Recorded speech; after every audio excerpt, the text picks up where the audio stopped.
सुंदर वन के घने जंगल में गुनिया चिड़िया अपने 3 बच्चों टुनटुन, गोलू और कुहू के साथ रहती थी। उसे जंगल की हर जड़ी बूटी की पहचान थी।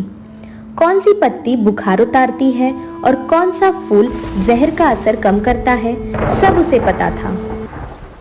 बच्चों, मैंने ये जड़ी बूटियां सुखाने के लिए बाहर रखी हैं। इन्हें उठाने में मेरी मदद करो।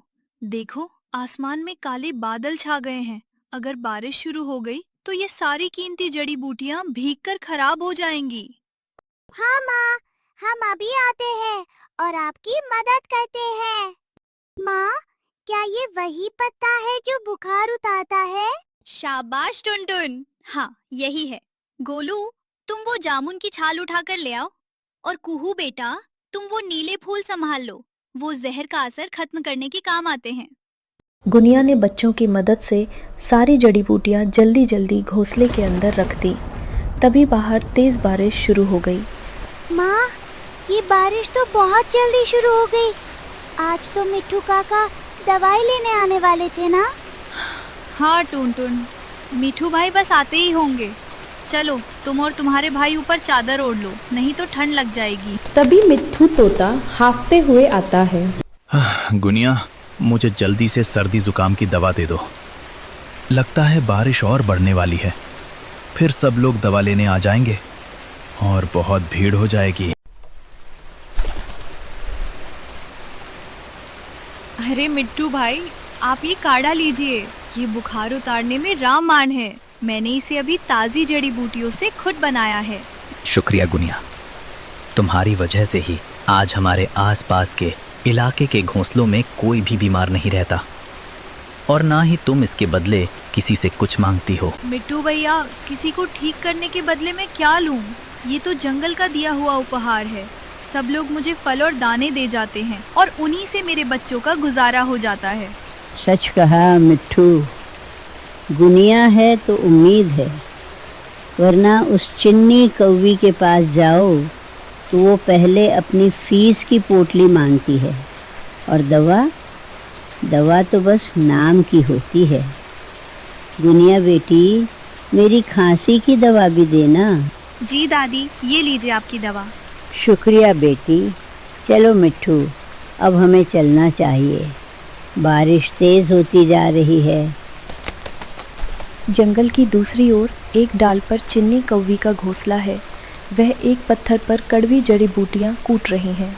आज फिर मिट्ठू तोता और वो उल्लू अम्मा सब गुनिया की तारीफें कर रहे थे। ये गुनिया सबको मुफ्त में दवा बांटकर मुझे बदनाम कर रही है। क्या हुआ चिन्नी, आज इतनी आग क्यों उगल रही हो?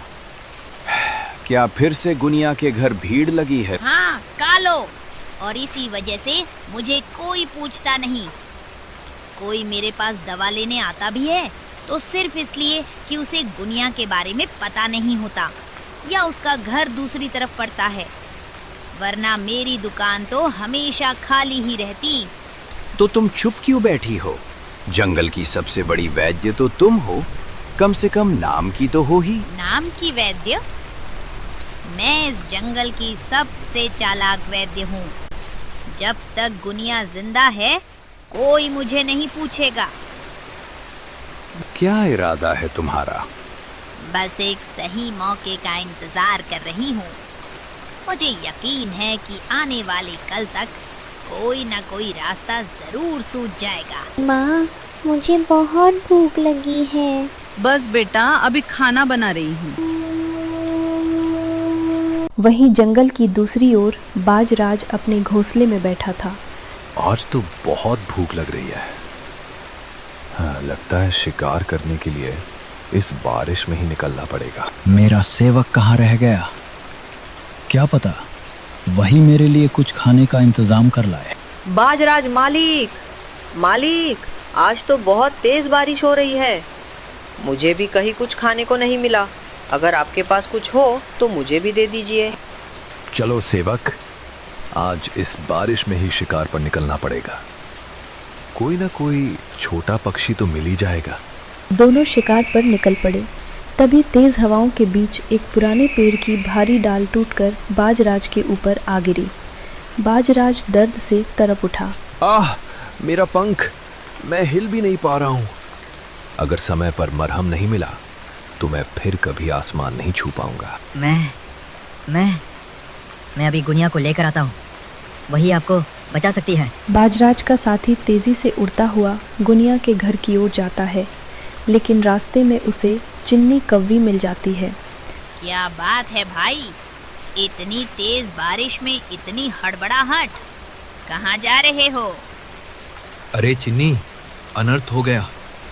बाज पर एक भारी डाल गिर गई है, उसका पंख बुरी तरह घायल है। मैं गुनिया को बुलाने जा रहा हूँ। ओह, ये तो बहुत बुरा हुआ। लेकिन भाई, गुनिया तो अभी अपने घोंसले में बच्चों के साथ होगी, वहाँ तक पहुँचने में बहुत देर हो जाएगी। तब तक तो बाजराज भैया का पंख और भी ज्यादा घायल हो जाएगा। तो अब क्या करूँ? तुम परेशान मत हो, मैं चलती हूँ। मेरे पास एक बहुत ही असरदार जड़ी बूटी है जो तुरंत घाव भर देती है। तुम बाज भैया के पास वापस जाओ, मैं बस आ रही हूँ। कालू जी, ओ कालू जी, मैं अभी आई। अरे चिन्नी, इतनी जल्दी में आई और अब वापस जा रही हो, क्या हुआ? अरे कालू जी, आज मेरे दिमाग में एक बढ़िया उपाय आया है। पहले मैं बाजराज की मदद करूंगी, फिर वो मेरा एहसान कभी नहीं भूलेगा, और उसके बाद गुनिया की उल्टी गिनती शुरू। इतना कहकर चिन्नी जल्दी से बाजराज की मदद करने के लिए उस जगह की ओर निकल गई। बाजराज, घबराइए मत, मैं अभी आपका इलाज करती हूँ। मेरा पंख। दवा असर कर रही है, थोड़ी देर में सब ठीक हो जाएगा। कुछ ही देर में दर्द कम होने लगा और बाजराज उठकर खड़ा हो गया। शुक्रिया चिन्नी, तुमने मेरी जान बचा ली। अगर तुम ना आती तो शायद मैं मर ही जाता। अरे नहीं बाज भाई, ये तो मेरा फर्ज था। मैंने तो बस अपनी सबसे दुर्लभ जड़ी बूटी इस्तेमाल की है। पर एक एहसान के बदले क्या तुम मेरी एक छोटी सी मदद करोगे? जरूर चिन्नी, तुमने मुझ पर जान बचाकर बड़ा उपकार किया है। बोलो, क्या चाहिए तुम्हें? मुझे उस गुनिया चिड़िया को रास्ते से हटाना है। उसकी वजह से मेरा कोई सम्मान नहीं करता। उसे खत्म कर दो। क्या? तुम ये क्या कह रही हो? जंगल के पक्षी समाज के नियम के अनुसार किसी वैद्य या रक्षक पक्षी का शिकार करना पूरी तरह वर्जित है। अगर हमने ऐसा किया तो पूरा जंगल हमारे खिलाफ हो जाएगा। तो क्या हुआ? तुमने मुझे वचन दिया है। अगर तुम मुकर गए तो पूरे जंगल में कह दूंगी कि बाजराज अपनी जुबान के पक्के नहीं हैं। जब सही मौका आएगा मैं खुद तुम्हें खबर दे दूंगी, फिर तुम गुनिया का शिकार कर देना। चिन्नी की बात सुनकर बाजराज दुविधा में पड़ गया। वह जानता था कि यह जंगल के नियमों के खिलाफ है, फिर भी उसने उसे वचन दे दिया। इसी तरह कुछ दिन और बीत जाते हैं। अब बारिश भी कम हो गई है। टुनटुन, मैं औषधियाँ लेने के लिए वर्षावन जा रही हूँ। तुम अपने भाई बहन का ख्याल रखना और उन्हें खाना भी खिला देना। मैं जल्दी ही लौट आऊंगी। माँ, आप वर्षावनी क्यों जा रही है? इतनी दूर जाना ठीक नहीं है। बेटा, मेरी औषधियाँ सिर्फ बारिश में ही उगती हैं। अब यहाँ तो बारिश बंद हो गई है और मेरी जड़ी बूटियाँ भी खत्म होने वाली हैं। अब वे मुझे वर्षावन में ही मिलेंगी। माँ, आप चिंता मत करो, मैं दीदी और भाई का अच्छे से ध्यान रखूंगा। ठीक है मेरे बच्चों। गुनिया अपने झोले को कंधे पर डालती है और वर्षावन की ओर निकल पड़ती है। कालो जी, जल्दी से बाजराज को खबर दे दो। गुनिया वर्षा वन की ओर निकल गई है। हाँ, मैं अभी जाता हूँ। बाजराज, गुनिया वर्षा वन की ओर निकल गई है। अब आपका काम शुरू होता है। मैंने वचन दिया है, इसलिए पीछे नहीं हटूंगा। लेकिन याद रखना, अगर ये बात किसी को पता चली तो मेरा अगला शिकार तुम ही होगे। जी बाजराज, किसी को कुछ पता नहीं चलेगा। इतना कहकर बाजराज वर्षा वन की ओर उड़ गया। जल्दी से ये औषधियाँ इकट्ठा कर लूं, फिर घर की ओर निकल जाऊंगी। मेरे बच्चे घर पर मेरा इंतजार कर रहे होंगे।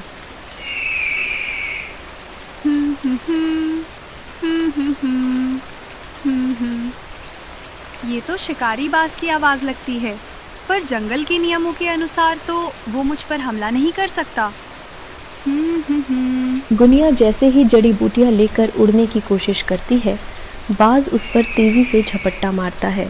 अरे बाजराज मुझ पर हमला क्यों कर रहे हैं? मुझे तुरंत कहीं छिपना होगा। हाँ, मुझे वहाँ छिप जाना चाहिए। बाज को पता नहीं चलेगा कि मैं इस टूटे हुए घोंसले में छिपी हूँ। गुनिया अभी समझ नहीं पा रही थी कि क्या करे। तभी पास की झाड़ियों से किसी के कराहने की आवाज सुनाई दी। बचाओ! अरे ये तो एक खरगोश है। इसे तो चोट लगी हुई है। चाहे मेरी जान खतरे में हो, लेकिन पहले इस घायल खरगोश की जान बचानी होगी। जल्दी से इस घोंसले में आ जाओ, डरो मत, मैं वैद्य हूँ। गुनिया तुरंत अपनी इकट्ठी की हुई जड़ी बूटियों से खरगोश के घाव का इलाज करती है। कुछ ही पलों में खरगोश ठीक हो जाता है। दीदी, आपने मेरी जान बचाई है।